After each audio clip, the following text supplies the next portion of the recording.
राम राम मंडळी, नमस्कार. मी तुमचा मित्र मिलिंद.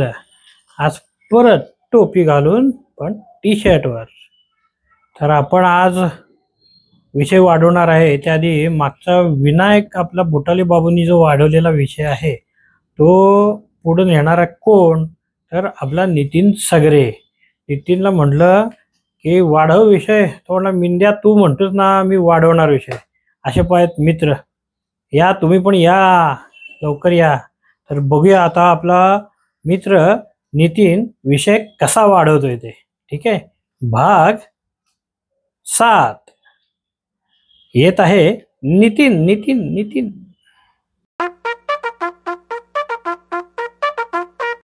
कृपामयी पैशी विनायकला जोडून तो रोड रोलरवाला मला म्हटला, मित्रा विषय वाढवायला लागतोय. आता म्हटलं एवढ्या गडबडीत विषय वाढवायचा तरी कसा, आणि तेवढ्यात एक व्हिडिओ समोर आला. त्या व्हिडिओमध्ये होतं तर आपले 45तले मित्र 45तले मित्र 15व्या वयात पदार्पण झालं त्यांचं. म्हणजे काय झालं, त्यांचं पण शिफ्टिंग झालं. हाच विचार घेऊन काल रात्री झोपी गेलो आणि सकाळी उठून बघतोय तर काय समोर दिसतोय तो आपला विष्णू घाट. आणि विष्णू घाटावरती बाजूला उभा असतानाच खालून आवाज आला, ए नित्या मॅच लावतोस का रे.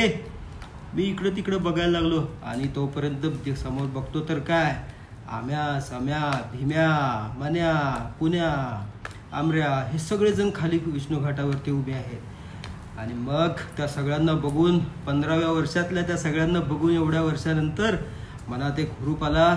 आणि मग काय लगेच बॅट घेऊन आपण तयार. विष्णू घाटावरती खाली उतरून लगेच आपण बॅटने 2-3 चौकार षटकार मारले. आणि तेवढ्यातच काय झालं, समोर आला कोण, तर समोर आली आपली, अरे विसरलो की काय, समोर आली आपली रावळपिंडी एक्सप्रेस. समोर बघताच पायाला घाम सुटला तरी उभारतो. तोपर्यंत बघतो तर काय मागच्या 3 स्टंपामधली एक स्टंप गायबच. अरे चमारी, रावळपिंडीने आपला दांडका उडवला होता. तर मग असं विचार करतो तोपर्यंतच आपट्याने जसा तबल्यावरती एक थाप मारावी तशी थाप माझ्या पाठीवरती पडली आणि मी फटकन जागा झालो. अरे म्हटलं गेट टुगेदर तर आपलं 25 मेला आहे, तर सर्वांनी भेटूया तिथे.